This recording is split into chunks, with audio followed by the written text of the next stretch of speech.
એ experience એ experience કેવા રહેતા હોય છે? ઓહો, અને એમાં બેક ટુ બેક ફ્લાઇટ લેવાની હોય. તો હમણાં જ આ જ ટૂરમાં એવું થયું હતું.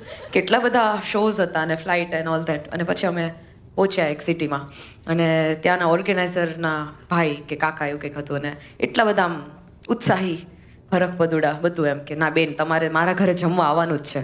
એટલે અમે લોકો ફૂલ ઉજાગરામાં જમવા ગયા, અને બહુ બધું જમાડ્યું. દૂધ પાક અને કાઠિયાવાડી, એટલે તમને લોકોને કાઠિયાવાડનો આગ્રહ નહીં ખબર હોય, પણ અમુક કે મારા લોહીની લાપસી હો, તમે ન ખાઓ તો.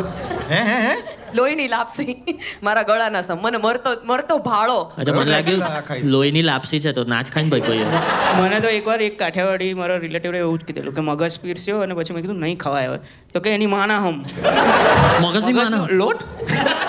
એટલે મને એમ જ કીધું કે તમે મને મરતો દેખો, તમે ન ખાઓ તો. મેં કીધું મારે આવું આટલી નાની વાત માટે થોડા મારી ન ખાય ભાઈ ને. તો ખાય. એટલે પછી મેં દૂધ પાક એને 3 વાર ખવડાવ્યો, અને પછી સીધા શો પર ગયા અમે લોકો.